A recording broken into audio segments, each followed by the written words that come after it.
എങ്ങനെയാണ് വിളിച്ചോളൂ, ചീത്ത മാത്രം വിളിക്കാൻ മതി. Think about your ATM PIN number. 10, 9, 8, 7, 6, the first digit 8 on. 5, 4, 3, 2, 1. എന്റെ പൊന്നു പക്ഷേ അത് ഗംഭീരം, അതിഗംഭീരം. ഒരുപാട് നിങ്ങളുടെ ആ അധ്വാനത്തെ ഒരുപാട് ഞാൻ അപ്രീഷിയേറ്റ് ചെയ്യുന്നു.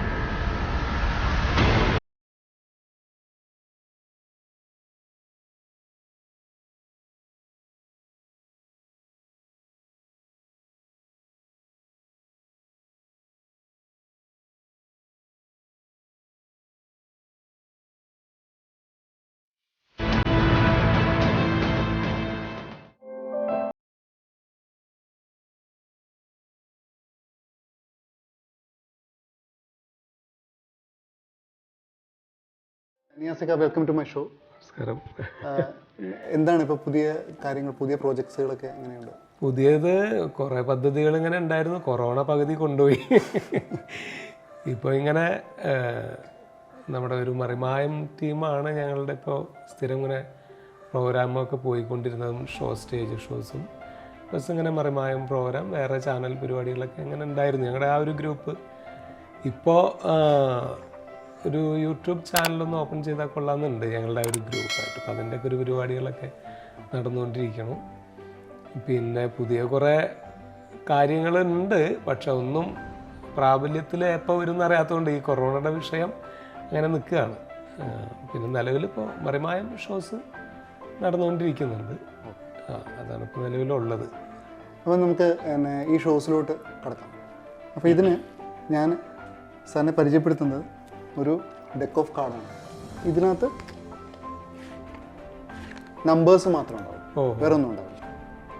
അത് ശരി. നമ്പേഴ്സ് മാത്രം ഉണ്ടാവും. എല്ലാ നമ്പേഴ്സ് ആയിരിക്കും, എല്ലാ കാർഡ്സും നമ്പേഴ്സ് ആയിരിക്കും. നമ്പർ കാർഡ് എന്നാണ് പറയുന്നത്. എന്താ ചെയ്യുന്നത് വെച്ച് കഴിഞ്ഞാൽ, ഞാൻ ഈ നമ്പർ ഓരോ ഈ കാർഡും ഞാൻ താഴേക്ക് വെക്കുന്ന സമയത്ത്, കൗണ്ട് ചെയ്യുന്ന സമയത്ത്, ഏതെങ്കിലും ഒരു സമയത്ത് നിയാസിക്ക എന്ന് വിളിക്കുന്നത് കുറച്ചുകൂടെ കംഫർട്ടബിൾ എനിക്ക് തോന്നുന്നു. എങ്ങനെയാണ് വിളിച്ചോളൂ, ചീത്ത മാത്രം വിളിക്കാൻ മതി. കാര്യം കുറച്ചുകൂടെ ഇന്റിമസി ആണ് എനിക്ക് കുറച്ചുള്ളത് പറഞ്ഞോളൂ. അപ്പം നിയാസിക്ക് എപ്പോഴാണോ ഒരു തോട്ട് വരുന്നത്, റാൻഡമായിട്ടൊരു തോട്ട് വരുന്നത്, ഈ കാർഡിൽ എനിക്ക് സ്റ്റോപ്പ് ചെയ്യാം എന്ന് തോന്നുന്ന ഒരു സമയം വരുമല്ലോ, ആ സമയത്ത് സ്റ്റോപ്പ് പറയുക. ഞാൻ ജസ്റ്റ് ഇങ്ങനെ കാർഡ് ഇങ്ങനെ കൗണ്ട് ചെയ്തുകൊണ്ടിരിക്കും. ഒന്നും വേണ്ട, ഒരു നമ്പർ നോട്ട് ചെയ്യണ്ട. ഈ നമ്പർ ഇപ്പം ഞാനിപ്പോൾ ഇങ്ങനെ ഒരു 1, 2, 3 കൗണ്ട് ചെയ്യുന്ന സമയത്ത് പെട്ടെന്ന് റാൻഡമായിട്ട് ഇവിടെ സ്റ്റോപ്പ് ചെയ്യാം എന്ന് തോന്നുന്ന സമയത്ത് നിയാസിക്ക് അവിടെ സ്റ്റോപ്പ് ചെയ്യാം. അപ്പം ഞാൻ ജസ്റ്റ് കൗണ്ട് ചെയ്യും. 1,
നമുക്കറിയില്ല അല്ലേ? ഈ കാർഡിൽ ഒന്നും അറിയില്ല. ഇല്ല. നോക്കണ്ട, ഇതെല്ലാം എനിക്കും അറിയില്ല ഈ കാർഡ് ഏതാണെന്ന്. ഈ കാർഡ് ഞാൻ എൻ്റെ മുകളിലേക്ക് വീഴും. ഓക്കെ, ഇട്ടിരുന്നോട്ടെ ഈ കാർഡ് നമുക്ക് വിസിബിളായിട്ട് സ്ഥലത്ത് തന്നെ ഇരുന്നോട്ടെ. ഇതുവരെ നടന്ന പെർഫോമൻസിനെ കുറിച്ച് നിയാസിക്ക് ഒന്നും മനസ്സിലായിട്ടുണ്ടാവില്ല, അല്ല എന്താ നടന്നതെന്നൊന്നും മനസ്സിലായിട്ടുണ്ടാവില്ല. മെന്റലിസത്തിന്റെ ഏറ്റവും വലിയൊരു ക്രക്സ് എന്ന് പറയുന്നത് ലാസ്റ്റ് ടൈമിൽ അതിന്റെ ഒരു എന്താണ് സസ്പെൻസ് എന്ന് റിവീൽ ആവുള്ളൂ. അതുവരെ നമുക്ക് ഇങ്ങനെ ലാഗ് ചെയ്തുകൊണ്ടിരിക്കും പെർഫോമൻസ്, എന്താണ് ചെയ്യുന്നതെന്നൊന്നും മനസ്സിലാവില്ല. അപ്പൊ അത് കാരണം അതെല്ലാം മറന്നേക്കാം. ഇപ്പൊ നടന്ന ആ പെർഫോമൻസ് എല്ലാം മറന്നേക്കുക, ലീവ് ചെയ്യുക. ഇനി നമ്മൾ അതിന്റെ അടുത്ത ഘട്ടത്തിലേക്ക് പോവാം.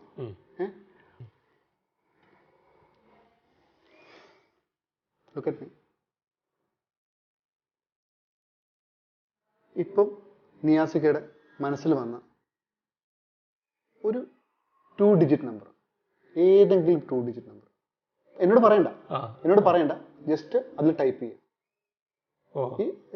നമ്മൾ അതിനെ മൾട്ടിപ്ലൈ ചെയ്യാൻ പോവാണ്. ഇഷ്ടമുള്ളൊരു നമ്പർ, 2 ഡിജിറ്റ് നമ്പർ അല്ലേ?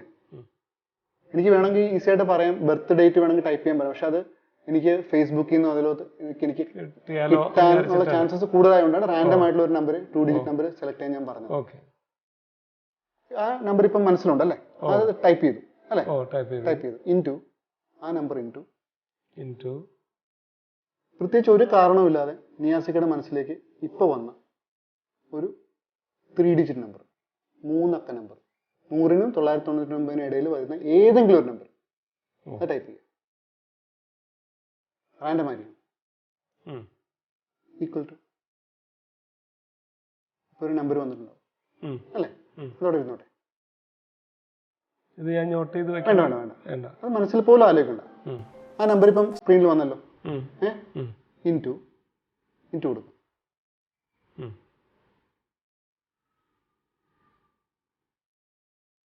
ഏതെങ്കിലും, അതായത് ഇനിയും നിയാസിക്ക ഒരു വണ്ടി എടുക്കാനുള്ള ചാൻസ് ഉണ്ടെന്ന് എനിക്ക് തോന്നുന്നു. ഉണ്ടെങ്കിൽ അതിനൊരു 4 ഡിജിറ്റ് നമ്പർ ആയിരിക്കുമല്ലോ വരുന്നത്. ഇഷ്ടമുള്ള, അതായത് ഇനി ഒരു പുതിയ വണ്ടി എടുത്താൽ നിയാസിക്ക ഇടാൻ ഉദ്ദേശിക്കുന്ന ആ വണ്ടിയുടെ നമ്പർ എന്താ? ഒരു നമ്പർ ഇപ്പൊ എനിക്ക് ഇഷ്ടമുള്ള നമ്പർ ഉണ്ടാവും. നമ്മൾ പലപ്പോഴും പൈസ കൊടുത്ത് നമ്മൾ നമ്പർ വാങ്ങിക്കാറുണ്ടല്ലോ. അപ്പൊ അങ്ങനെ ഒരു മനസ്സിലുള്ള ഒരു നമ്പർ, അത് 4 ഡിജിറ്റ് ഉണ്ടാവണം. ആ 4 ഡിജിറ്റ് നമ്പർ ഇൻറ്റു കൊടുത്തല്ലോ, ഇൻറ്റു കൊടുത്തു. എന്നിട്ട് അതിലേക്ക് ആ നമ്പർ, മനസ്സിലുള്ള ആ നമ്പർ, അത് യാഥാർത്ഥ്യമാണെന്ന് നോക്കാൻ നോക്കാം. എടുക്കാൻ പോകുന്ന വണ്ടിക്ക് ഇടാൻ പോകുന്ന നമ്പർ. Look at me. ഇതുവരെ നിയാസിക്ക ആരോടും റിവീൽ ചെയ്യാത്ത, മേ ബി വൈഫിനോട് റിവീൽ ചെയ്തിട്ടുണ്ടാവും, ചിലപ്പോൾ റിവീൽ ചെയ്യത്തില്ലാത്ത ഒരു നമ്പർ ഉണ്ടാവും നമുക്ക് എല്ലാവർക്കും. എന്തായിരിക്കും നോർമലി നമ്പറോ? ഒരു നമ്പർ ഉണ്ടാവും നമ്മൾ ആരോടും അധികം റിവീൽ ചെയ്യാത്തൊരു നമ്പർ ഉണ്ട്. ഒരു 4 ഡിജിറ്റ് നമ്പർ നമുക്കുണ്ട്, എല്ലാവർക്കും ഉണ്ട്. അവർ ATM പാസ്വേഡ് ചെയ്യും അല്ലേ? നമ്മൾ ആരോടും അങ്ങനെ ഷെയർ ചെയ്തിട്ടില്ലല്ലോ. ഷെയർ ചെയ്തിട്ടുണ്ട് ATM പാസ്വേഡ്. വൈഫിനോട് മാത്രമേ ഷെയർ ചെയ്യൂ, വേറെ ആരോടും ഇല്ല. ഈ ലോകത്തിലെ വേറെ ആരോടും ഷെയർ ചെയ്യാൻ ചാൻസസ് കുറവാണ്. അതായത് എനിക്ക് അറിയാനുള്ള ചാൻസസ് വളരെ കുറവായിരിക്കും അല്ലേ?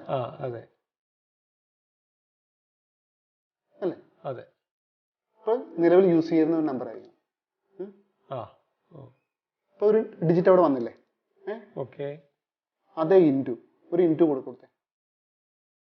ഇനി into നിയാസിക്കയുടെ ATM pin number type. എന്നെ കാണിക്കണ്ട.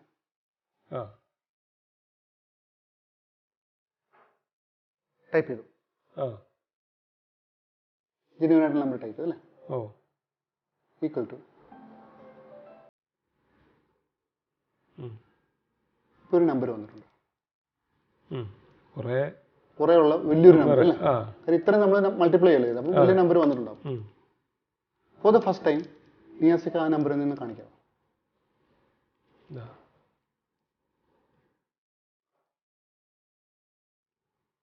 21, ഇതെങ്ങനെ വായിക്കുമെന്ന് എനിക്കറിയത്തില്ല കേട്ടോ. 216301 അല്ലേ? ഇതാണ് വന്നത് അല്ലേ? അതെ, 21 അതെ, 216 301 അല്ലേ? ഇവിടെയാണ് ഈ ഒരു ടെസ്റ്റ് സ്റ്റാർട്ട് ചെയ്യുന്നത്. അപ്പം ഇതെല്ലാ നമ്പേഴ്സും നിയാസിക്കയുടെ മനസ്സിലുണ്ടായിരുന്ന നമ്പർ മാത്രമാണ് അല്ലേ? ഒരിക്കലും എനിക്കറിയാനുള്ള ചാൻസസ് ഇല്ല, 0%. ഒരിക്കലും ഇല്ല. മേ ബി ഇത് ലോകത്തിൽ ആർക്കും അറിയാനുള്ള ചാൻസ് ഇല്ല. എന്ന് വെച്ചാൽ എല്ലാം ഡിഫറെന്റ് നമ്പേഴ്സ് ആണ്. പക്ഷേ നിയാസിക്ക ഈ നമ്പറിനെ കുറിച്ച് ചിന്തിക്കുന്നതിന് മുന്നേ ഞാൻ ഈ നമ്പറിനെ കുറിച്ച് ചിന്തിച്ചിരുന്നെങ്കിൽ എങ്ങനെ ഉണ്ടാവും? ഭയങ്കര അത്ഭുതമായിരിക്കും അല്ലേ? ഞാൻ ഈ പറഞ്ഞ നമ്പറുകൾ അത് മൾട്ടിപ്ലൈ ചെയ്ത് അങ്ങനെ ചിന്തിച്ചിട്ടുണ്ടെങ്കിൽ അത് എനിക്ക് ആലോചിക്കാൻ പറ്റാത്തൊരു കാര്യമാണ്. അഭിലാഷ് ഇതിലേക്ക് ഒന്ന് ക്ലോസ് ചെയ്യാം. കാര്യം ഞാനത് ടച്ച് ചെയ്തിട്ടില്ലല്ലോ. ഇല്ല. പെർഫോമൻസിന് മുന്നേ ഞാനത് മാറ്റി വെച്ചിരിക്കുമല്ലോ. അതെ. ഞാൻ ഈ കാർഡ് എടുക്കും. അതായത് നിയാസിക്ക എടുത്ത കാർഡാണിത്. 5 കാർഡ്സ് അല്ലേ? അതെ. മേളിൽ വെച്ചിരിക്കുന്ന 5 കാർഡ്സ്. തീർച്ചയായിട്ടും. ഈ 5 കാർഡ്സ്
അയ്യോ എൻ്റെ ഭാഷ ഇതും ഭയങ്കര സംഭവമാണത്. എൻ്റെ പൊന്നോ, എനിക്ക് ആലോചിക്കാൻ പറ്റുള്ളത് അപാരം. ഇതിൽ ഏറ്റവും വലിയ രസം എന്താ അറിയാം, ഇതിനകത്ത് ഈ നമ്പർ എല്ലാം ഉണ്ടല്ലോ. അപ്പം എല്ലാവർക്കും ചിന്തിക്കാൻ ചിലപ്പോൾ ഇത് ഒരേ നമ്പർ തന്നെയാണോ എന്നല്ല, അല്ലേ? ചിന്തിക്കാം, വേണമെങ്കിൽ പ്രേക്ഷകർക്ക് വേണമെങ്കിൽ ചിന്തിക്കാം. അതെ അതെ പക്ഷേ അതെ അതെ എവറി നമ്പർ ഈസ് ഡിഫറെൻറ്റ്. അത് എങ്ങനെയാണ് ഇത് മാഷെ, എങ്ങനെ നിങ്ങൾ ഇതിലേക്ക് എത്തണത്? എനിക്ക് ദേഹം കുഴഞ്ഞു പോണേ.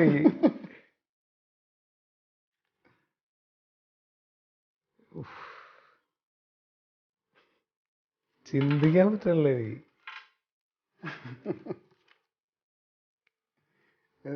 നിയാസിക്കയുടെ എക്സ്പീരിയൻസ് എങ്ങനെ ഉണ്ടായിരുന്നു? ഫസ്റ്റ് ടൈം ആണ് മെന്റലിസം പെർഫോമൻസ് അല്ലേ? അത് തീർച്ചയായിട്ടും ഒരുപാട് കാര്യങ്ങൾ, അതായത് ഞാൻ ആഗ്രഹിക്കുകയും ഞാൻ ഒരു അന്വേഷണം നടത്തുകയും ചെയ്യുന്ന ഒരു വിഷയമാണ് സത്യത്തിൽ.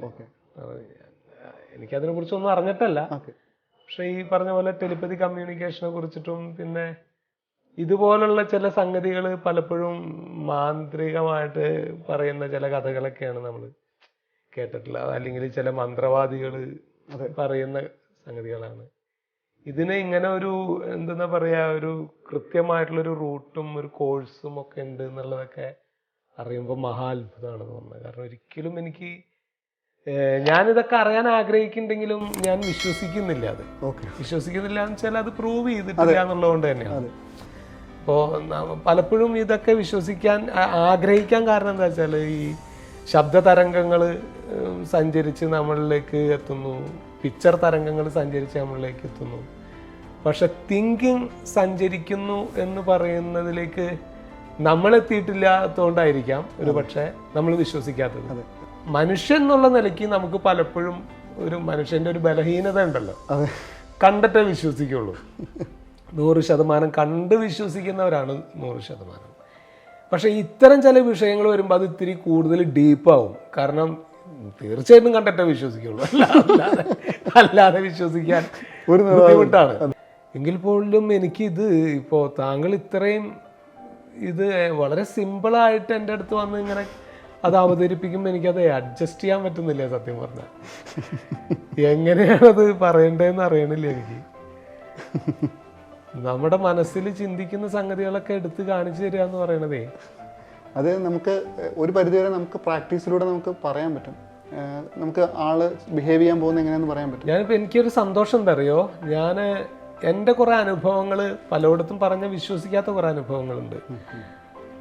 അതൊക്കെ ഞാനിപ്പോൾ അടിയുറച്ച് വിശ്വസിക്കുക.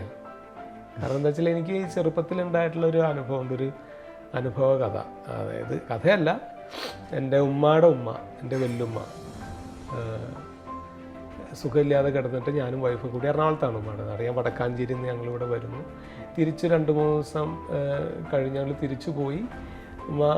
വല്യുമ്മ എപ്പോഴും ആശുപത്രിയിലൊന്നും അങ്ങനെ അഡ്മിറ്റ് ചെയ്യുന്ന എപ്പോഴും അസുഖമൊന്നും വരുന്ന ഒരാളല്ല. പക്ഷെ അന്ന് ഞങ്ങൾ പോയി കണ്ടപ്പോൾ വല്ലാത്തൊരു ക്ഷീണവും കാര്യങ്ങളും, വയ്യ വല്യുമ്മക്കെന്ന് ഇങ്ങനെ നമുക്ക് മനസ്സിൽ തോന്നുന്നൊരു പ്രയാസം തോന്നുമല്ലോ.